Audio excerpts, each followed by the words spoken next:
John Wick is a heavy-hitting franchise when it comes to perfectly choreographed violence, but it's also filled with references to Greek, Slavic and Judeo-Christian mythology. In this video, I'm going to show you how the John Wick universe delves deep into classic literature and takes us on a ride through hell itself.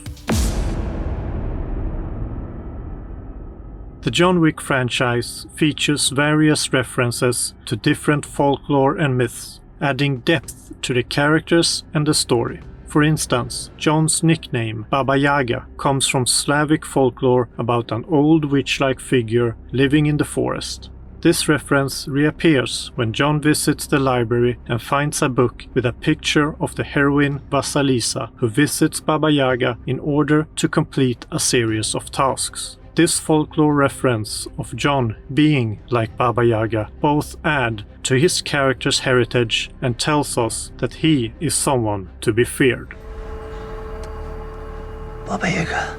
Similarly, references to Greek mythology can be found throughout the franchise. For example, Santino's mute assassin is named Ares after the Greek god of war, and Charon is named after the ferryman that transfers dead souls over the river Acheron, which separates the world of the living from that of the dead, something that the Continental Hotel very much represents as well, a world separated from the world of the average living man, a true underworld. And just like the ferryman of the dead, you pay with a coin to enter. This kingdom is mine and mine alone. And the references to Greek mythos can especially be seen when Santino puts out the contract for John Wick. He's then surrounded by Greek gods, including Heracles or Hercules just behind him, which you also could claim that John Wick shares a number of similarities with. John's actions also draw direct comparisons to Greek mythology, such as when he climbs the 222 steps towards Basilisk du Sacré-Cœur, only to fall all the way down and have to repeat the process. This scene echoes the myth of Sisyphus, who attempts to roll a giant stone up a mountain only to fail once he is close to the top and is then doomed to repeat the task for eternity, which perfectly mirrors John Wick's endless battle against the High Table and the other assassins. The John Wick franchise is also filled with Judeo-Christian religious references, including idols, church-like structures, and angels. These references are also tattooed on the flesh of the people John meets, and he's even branded with an upside-down cross on his back. The franchise bombards viewers with images and quotes that remind them of religious mythology, which binds everyone living inside the John Wick universe and defines who they are. The path to paradise begins in hell. The most significant references in the franchise are those to the Divine Comedy, which represents John Wick's personal journey towards redemption and his goal to reach his beloved Helen in paradise. Both John and Dante are driven by the desire to be with their loved ones, and the similarities of the Divine Comedy not only adds more depth to John Wick as a character, it also embodies his journey throughout the franchise. John Wick is Dante's journey through Inferno and Purgatory. Like Dante, John is a man who has lost his way and is searching for redemption. Dante is guided through the circles of hell by the poet Virgil, who shows him the horrors of sin and leads him towards salvation. Similarly, John is guided through the circles of his own personal hell by Winston, who shows him the horrors of his past sins and leads him towards redemption. Consider your origins. You were not made to live as brutes, but to follow virtue and knowledge.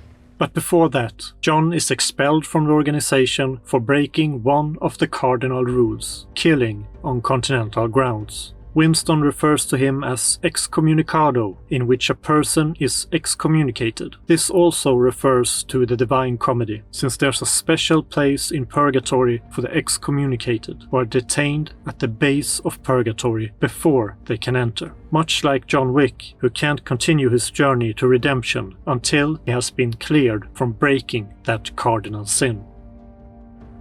The world of the John Wick universe plays a major role in showcasing why we are in a different realm than our own, that we in fact are in John Wick's personal hell. When fights take place in public spaces, there's little to no reaction from the people around them. For example, when John Wick fights Ernest in the public library or kills one of Zero's men at the train station, there's no reaction from the public. Even in Chapter 4, when John Wick battles multiple foes in Paris at the Arc de Triomphe, the people around them continue driving around as if nothing is happening. Despite all the gunshots and crashed cars, there's nothing that affects the people surrounding John and the assassins.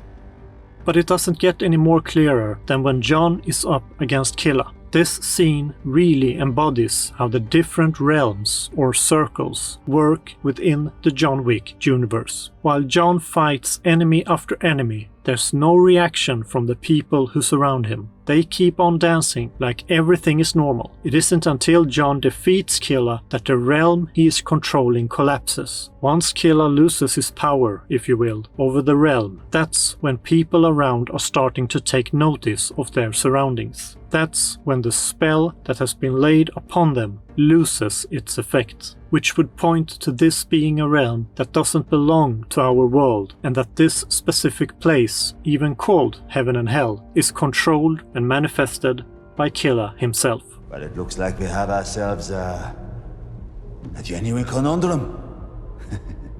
A quandary, if you will. A real-life dilemma. Other characters in the John Wick universe also come across as divine and all-knowing. Winston, the master of the Continental Hotel in New York, has an all-knowing side to him. He knows where John can find Joseph and that Santino destroyed John's house. Winston guides John through his journey, and he even shows his divine-like powers at the end of Chapter 2, when he commands everyone around him to stop. Once Winston becomes deconsecrated and loses his realm, he loses his divine-like powers and becomes dependent on John to be reinstated. Chimatsu, who is the master of the Continental Hotel in Japan, possesses similar powers when he knows that John has arrived at the building. He even knows where to find him, something that no one else seems to be aware of. You and I left a good life behind a long time ago, my friend. Another divine character is the Elder, who you only can reach by walking through the desert that draws similarities to religious journeys. The Elder, who's the only one above the table, is almost a mythical figure that demands a sacrifice in order to be satisfied. And the sacrifice is the most personal thing that John has left, his wedding ring and his last memory of Helen.